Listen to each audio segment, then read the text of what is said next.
Good morning, students. So today we are going to start the next topics of our unit, that is oscillations and waves. So firstly we will discuss about the characteristics of simple harmonic motion. So we will discuss about characteristics of simple harmonic motion. So what are the basic characteristics? Let us consider a particle is executing SHM in the form of a circle. Consider the radius of circle is A with center O. Now reference particle जो हमने लिया है, let us consider कि उसकी जो velocity है, angular velocity है, that is omega, और उसने स्टार्ट किया है from point x o x and this will be OY, this will be Y dash, and this will be X dash. Fine. The particle is executing SHM. Consider that particle is starting from point X and it goes up to point P.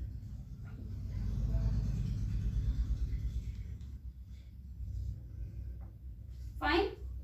So this angle would be omega t. We already know that angular velocity equal to angular displacement over time. So theta becomes equal to omega t. So this is also equal to theta. Again, now the projection of this particle on the y-axis will be OY. Fine. And on the x-axis it will be PN. So if this is small y and this is small x, then in equation OMP, this triangle, y is the displacement. We are considering y as the displacement here. So sin theta will be equals to perpendicular over hypotenuse. So what is perpendicular here? OM over hypotenuse here is OP. So sin theta comes out to be equals to y upon OP is a. So y equals to a sin theta. Similarly, to calculate its projection on x-axis, we can consider in triangle ONP. Cos theta, this is theta na, so cos theta equals to PN over OP. Fine. ON over OP. So this comes out to be, what is the value of ON here? ON is a x here. And what is the value of OP here? That is A. So x equals to A cos theta. Fine. Now if let us consider the particles is starting from point A with the initial phase. So in that case, this will be the total angle and this theta comes out to be omega t, this angle minus this angle, omega t minus phi naught. Substituting this value in this 1 and 2 equation, y comes out to be a sin omega t minus phi naught. Similarly, equation 2 becomes x equals to a sin cos omega t minus phi naught. So this is the equation for simple harmonic displacement of simple harmonic motion. Now the second characteristics, amplitude. Amplitude, what do you mean by amplitude? Amplitude is the maximum distance of the particle from its mean position. तो maximum को कितना दूर mean position से जा सकता है, उस displacement को हम क्या बोलते हैं? amplitude. So अगर ये वैल्यू मैक्सिमम कब होगी, हमें पता है cos थीटा और sin थीटा की मैक्सिमम वैल्यू क्या होती है? मैक्सिमम वैल्यू क्या होगी? +1. सो मैक्सिमम अगर पार्टिकल की डिस्प्लेसमेंट वो क्या हो सकती है? यहां से यहां, यहां से यहां. तो if s is the span, तो मैक्सिमम स्पैन कितना होगा उसका? 2a. सो एम्पलीट्यूड कितना आ गया? s/2. तो ये आपका क्या हो गया? एम्पलीट्यूड का formula. Now we will discuss about the velocity of an particle executing SHM. The third characteristic.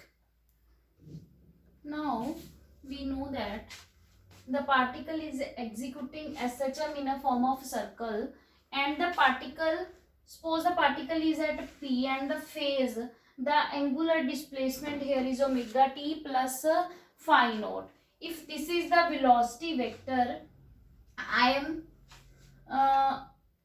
resolving it into two components. So this component, projection of PB on y-axis will be Lm. This is v vector. So we know for simple linear velocity is equals to v equals to omega into a. So this is the relation between angular velocity and linear velocity. Now v equals to ml equals to ml equals to pb, that is v cos omega t plus phi naught. What is the value of v here? Omega into a cos omega t plus phi naught. So if I'm taking the, I can write cos omega t plus phi naught as 1 minus sin square omega t plus phi naught. So if I take a inside, a square minus so what is the value of a sin omega t plus phi naught? We know this is the angular displacement. So I can write it as a square minus v y square. So now at mean position, जब particle क्या है? Mean position पे है. At mean position value of y equals to 0. So v comes out to be a omega. Putting the value of y here, we will get v equals to omega into a. Similarly, at extreme positions,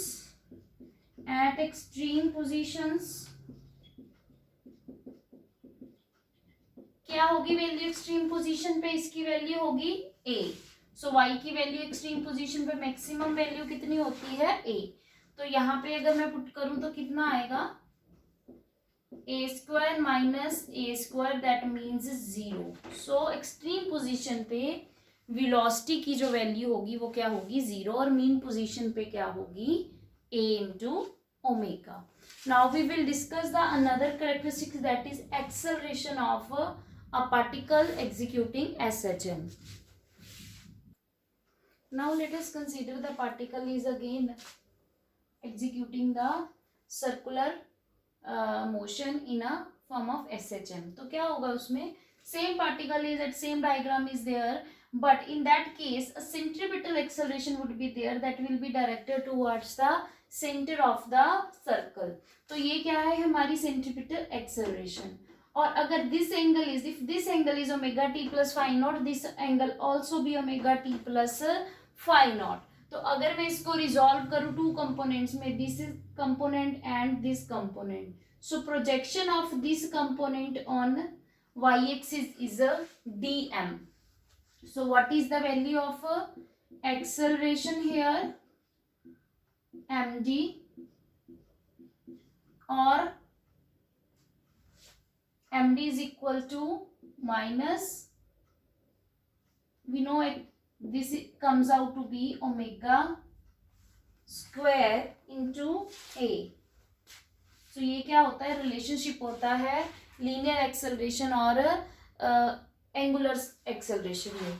तो क्या होगा इस case में, what will come here, this value is AC sin omega t plus phi naught. We are using negative sign here because this is directed along a negative x-axis. So value of AC here is a minus omega square a sin omega t plus phi naught. So putting the value here, this is the value of amplitude vector. So at mean position, what will be the value of y at mean position? Y will be 0. So acceleration also will be 0 at mean position. And for extreme position,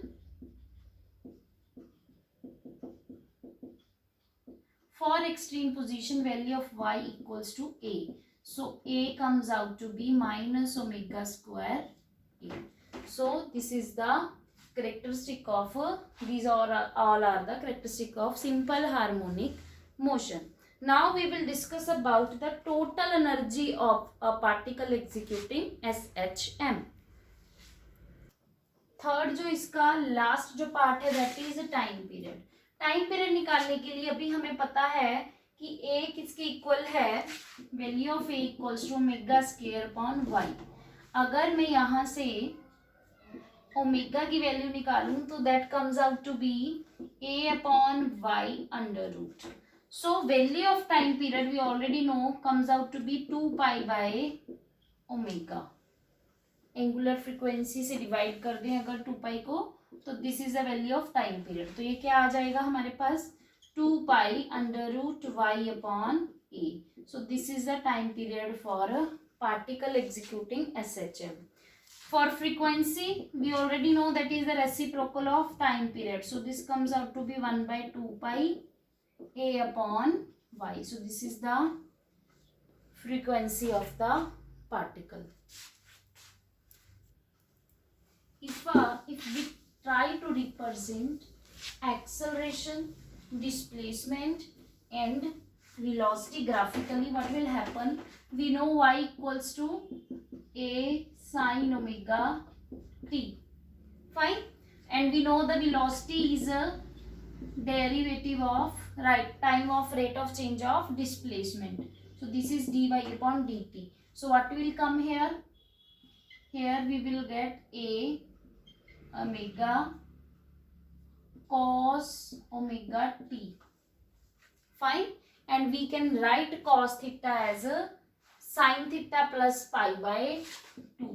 So we will get here sin theta plus pi by 2. This is our first equation, this is second equation. Similarly for acceleration we can calculate, we can get the derivative of velocity. It is the rate of change of velocity. So derivative, putting the value of velocity here. So what will come here?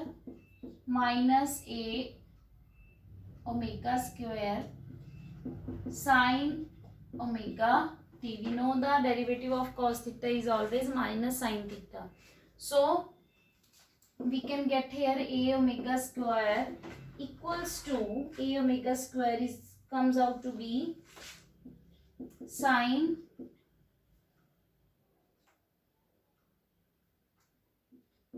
omega t plus phi. तो इसको हम ऐसे क्या कर सकते हैं, show कर सकते हैं. सो this is the third equation. Now we can represent it graphically as put the value of t 0 in first equation, and we know the value of sine 0 is a 0, so a y comes out to be 0. For second equation, velocity comes out to be, this comes out to be 0, but sine pi by 2 is always 1, so velocity की value क्या है, a omega. For acceleration, acceleration के लिए value क्या आएगी हमारे पास, a omega square sine phi. Sine phi की वैल्यू क्या होती है, 180 डिग्री पे साइन की वैल्यू होती है 0. सो ये क्या आ जाएगा 0. तो हम इसको कैसे लिख सकते हैं, तो t इक्वल्स टू 0 पे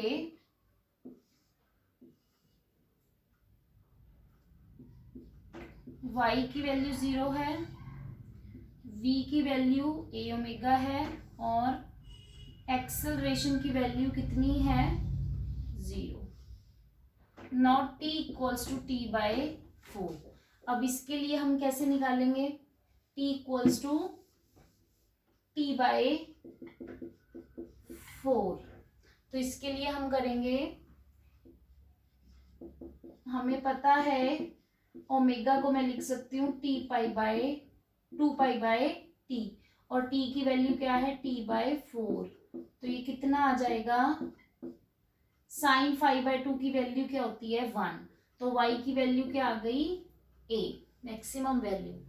v की वैल्यू क्या आएगी, यहाँ पे अगर मैं पुट करूँ तो आएगा a omega sine pi by 2 plus pi by 2. Sine pi पे pi by 2 plus pi 90 plus 90 180, और साइन 90 पे साइन 180 पे कॉस साइन की वैल्यू क्या होती है 0, तो ये क्या हो गया 0.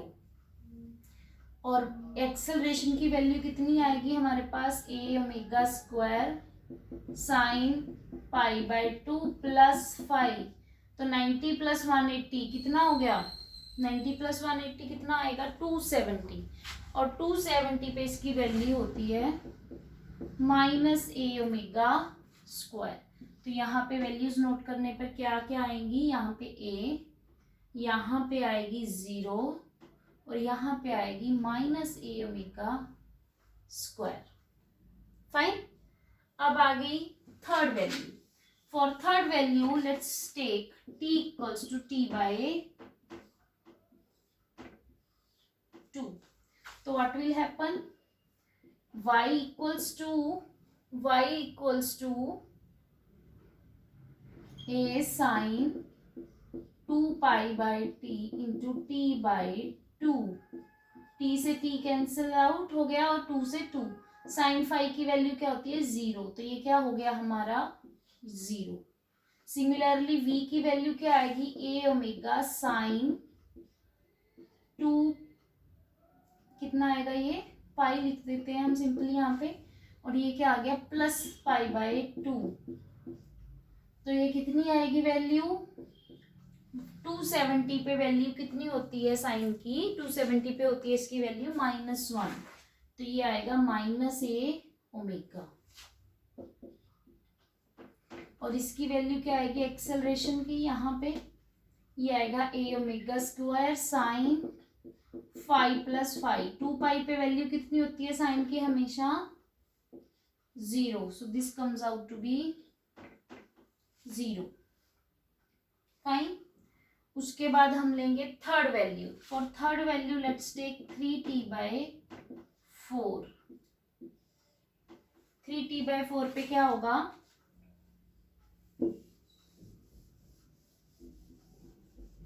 t is equal to 3t by 4. तो वैल्यू क्या आएगी इस केस में इसकी, y equals to a sine 2 pi by t into 3t by 4.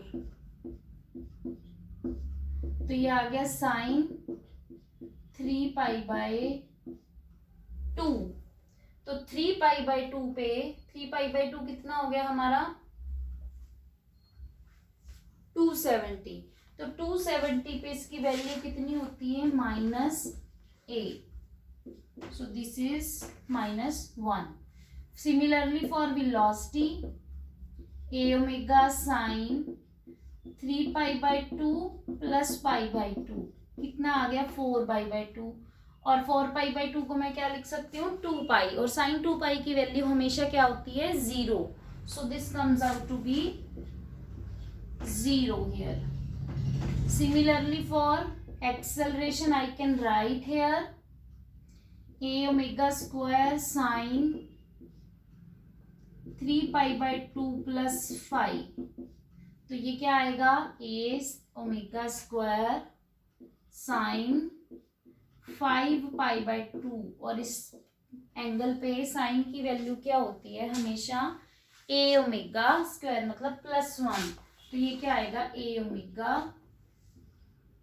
Square. Fine. अब लास्ट वैल्यू हम लेंगे t, तो t के लिए तो बिल्कुल ही सिंपल है. For t equals to capital T, y की वैल्यू क्या आएगी इसके लिए, y की वैल्यू आएगी sine 2 pi by t into T. Sine 2 pi होता है 0, so this again comes out to be 0. Similarly v की वैल्यू क्या होगी हमारे लिए, v की वैल्यू पुट करेंगे, अब हम पुट करेंगे t की वैल्यू यहाँ पे, तो v की वैल्यू आएगी a omega sign 2 pi plus pi by 2, तो इससे क्या होगा साइन 90 की वैल्यू कितनी होती है a omega, so this comes out to be +1. Similarly acceleration कितनी आएगी a omega square sine 2 pi plus pi, so 3 pi पे अगेन इसकी वैल्यू क्या होती है 0, so this is the graph. तो अगर हमने रिप्रेजेंट करना है वेलोसिटी, एक्सेलरेशन और डिस्प्लेसमेंट को graphically, how can we represent, simple, यहां पे हम 3 ग्राफ्स ड्रॉ करेंगे. We will draw 3 graphs here, 1 2 and this is for 3, so 0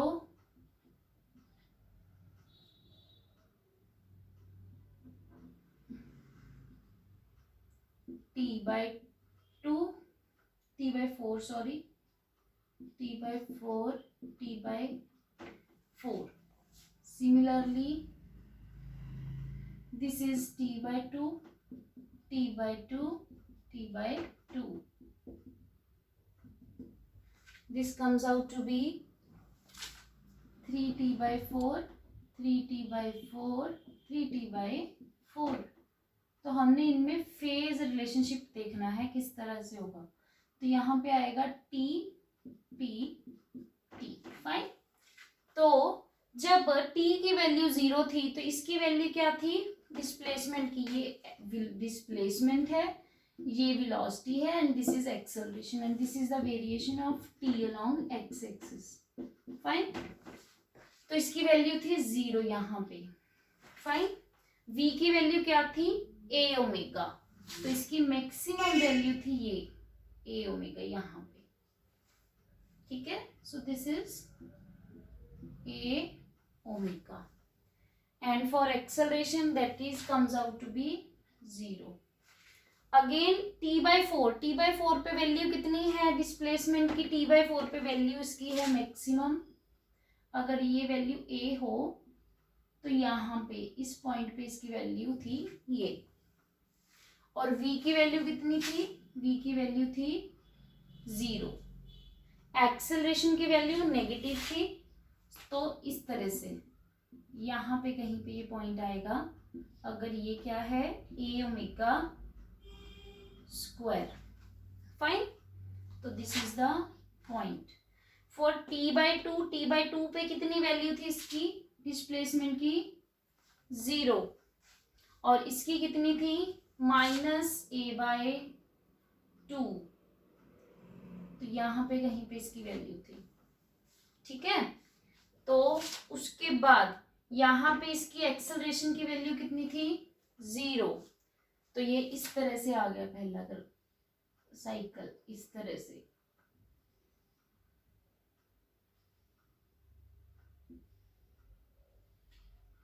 fine. उसके बाद आ गई 3t/4। 3t/4 पे इसकी वैल्यू कितनी है, -a।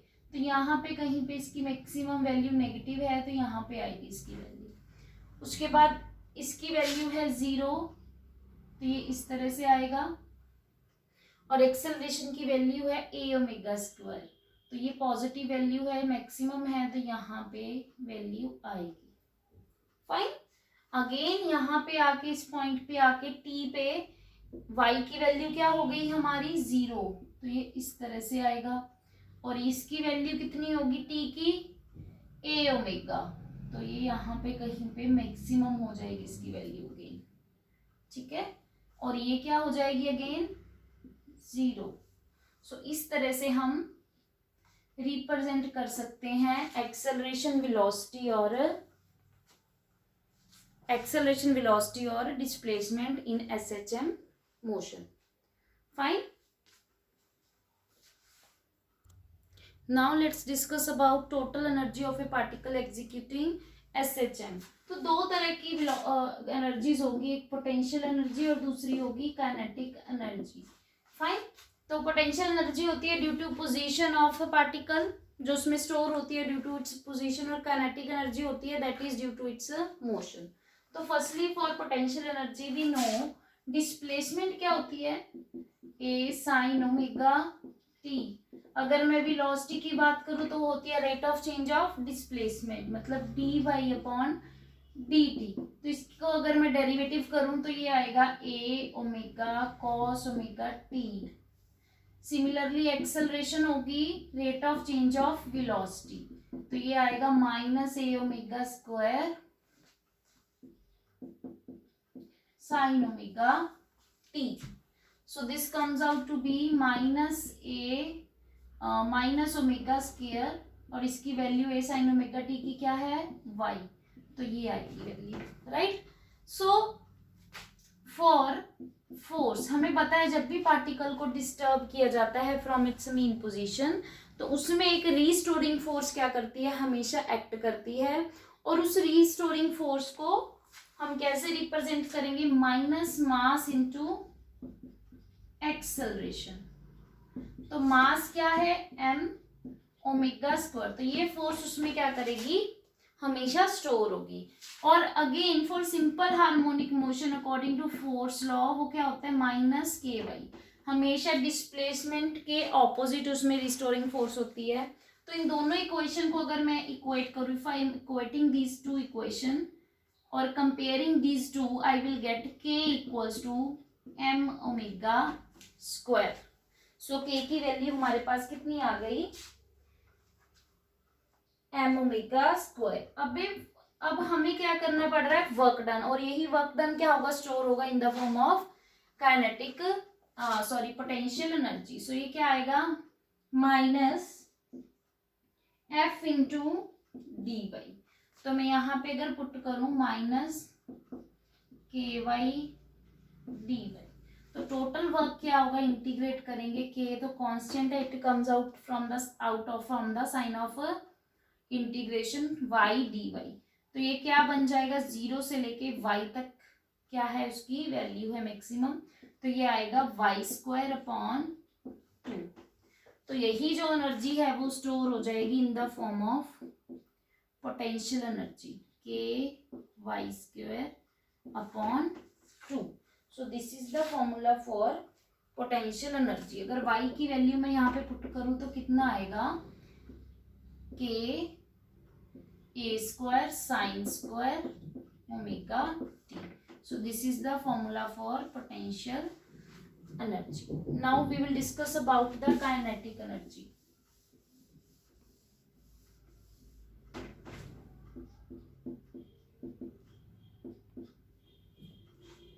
For kinetic energy, we know this comes out to equal to half mv², और वैल्यू ऑफ v अभी हमने कैलकुलेट करी कितनी थी, a⍵cos⍵t का स्क्वायर, तो ये आएगा ½ ma²⍵² cos²⍵t।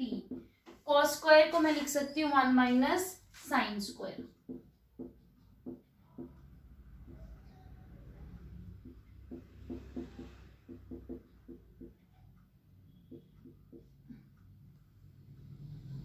Fine, 1 minus sine square theta. तो अगर मैं इसको क्या करूं, रीअरेंज करूं, तो ये आएगा m omega square a square minus y square. So this is the relation for kinetic energy. So अगर हम टोटल की बात करें, टोटल एनर्जी क्या होगी, potential energy plus kinetic energy. तो ये कितना आएगा, हाफ, ये वैल्यू क्या है के की, हाफ के ए स्क्वायर माइनस वाई स्क्वायर। तो ये आएगा हाफ के वाई स्क्वायर प्लस हाफ के ए स्क्वायर माइनस वाई स्क्वायर। तो ये कैंसिल हो जाएगा नेगेटिव वाले से, सिर्फ हमारे पास ये वैल्यू आएगी के ए स्क्वायर। और हमें पता है amplitude is constant, k is force constant, तो हमेशा जो टोटल एनर्जी है that will be always constant for simple harmonic motion. So अगर बात की जाए पेंडुलम की, अगर मैं बात करूं तो उसमें क्या होगा, ये मीन पोजीशन है और ये एक्सट्रीम पोजीशन है। Again this is extreme position. तो क्या हो रहा है, यहां से यहां तक क्या बढ़ रही है, पोटेंशियल एनर्जी बढ़ रही है और काइनेटिक एनर्जी क्या हो रही है, जीरो एक्सट्रीम पोजीशन पे। जैसे जैसे पार्टिकल इस तरफ आएगा उसकी पोटेंशियल एनर्जी क्या हो रही है, reduce, comes out to be zero, kinetic energy हो रही है इंक्रीज। और यहाँ तक फिर आने में पोटेंशियल एनर्जी बढ़ेगी और काइनेटिक एनर्जी जीरो। तो टोटल एनर्जी का जो सम है हमेशा वो क्या होता है, कांस्टेंट। फाइन। तो ये क्या है हमारा relation for total energy for simple harmonic motion. It is a really very important topic, तो इसको अच्छे से इस आर्टिकल को कर लेना। Now let's find the time period of a simple pendulum executing SHM. So let's draw the diagram first. Here is a thread with which bob is attached. This is the mean position. At extreme position, weight mg of the body will act downwards. Fine. तो यहाँ पे क्या होगा, if this is theta, so इसको अगर मैं resolve करूं तो ये आएगा M G cos theta and this comes out to be M G sine theta. Fine. तो इस तरह से रिजिड सपोर्ट के साथ मैंने क्या बांधा हुआ है, एक बॉब को फिक्स किया है मैंने। तो इस तरह से ये मूव कर रहा है। तो क्या होगा, टॉर्क, टॉर्क को कौन बैलेंस कर रहा है, कौन सा component, M G cos theta. So torque comes out to be M G cos theta. Fine. Due to this, due to M G sine theta, यहाँ पे क्या आएगा, एक रीस्टोरिंग जो है टॉर्क वो एक्ट करेगा। तो टॉर्क क्या होगा, this factor into length of the pendulum. So M G sine theta into L, and we know if theta is really very small तो sin theta को हम replace कर सकते हैं with theta. So torque comes out to be mg theta into L. Fine. So ये हमारा क्या आ गया, restoring torque. अगर हम इसको equate करें with माइनस के L, हमें पता है कि ये क्या होता है, मैक्सिमम जो फोर्स लॉ इसमें एक्ट करता है वो होता है SHM में माइनस के एल। इसको अगर हम क्या करें, इक्वेट करें तो क्या आएगा, K equals to M G L. तो ये क्या आ गई, फोर्स कांस्टेंट की वैल्यू। नाउ अगर टाइम पीरियड SHM की बात करें वो क्या होता है, 2 पाई इंटू इनर्शियल फैक्टर, याद रखना ये फॉर्मूला, अपॉन स्प्रिंग फैक्टर या स्प्रिंग कांस्टेंट। तो ये कितना होता है inertial factor, M L square, और स्प्रिंग फैक्टर की वैल्यू कितनी आई है, के की value M G L. M से एम कैंसिल, एक एल से एल कैंसिल। तो टाइम पीरियड अगर टाइम इसकी बात करूं तो कितना आएगा, एल अपॉन जी। तो यहाँ पे क्वेश्चन अराइज होता है सेकेंड्स पेंडुलम। सेकेंड्स पेंडुलम होता है वो पेंडुलम जिसका टाइम पीरियड ऑफ रेवोल्यूशन क्या होता है 2 सेकेंड। 2 सेकेंड क्यों, हर सेकेंड के बाद वो पास करता है थ्रू मीन पोजीशन, तो यहां से यहां तक 1 और यहां तक अगेन 1, तो 1 + 1 2, तो इसका टोटल टाइम पीरियड क्या होता है 2 होता है। अगर आपको सेकेंड से पेंडुलम की लेंथ पूछी जाए तो you will write here t for seconds pendulum t equals to 2 second. तो अगर इसकी लेंथ निकालनी है तो आप कैसे निकालोगे, t equals to 2 pi √L/g। तो L की वैल्यू कितनी आएगी t² g/4 पाई स्क्वायर। तो g हमें पता है 9.8, t की वैल्यू है 2 सेकेंड, फाई की वैल्यू दैट इज कांस्टेंट। इन सब वैल्यूज को अगर मैं यहाँ पे पुट करूँ तो ये आएगा 99.3 centimetre. So for seconds pendulum length of the pendulum should be 99.3 centimeter. Fine. So these are the all topics. Read it from the NCERT, from your reference books. If any doubt is there, don't hesitate to contact me. So thank you so much.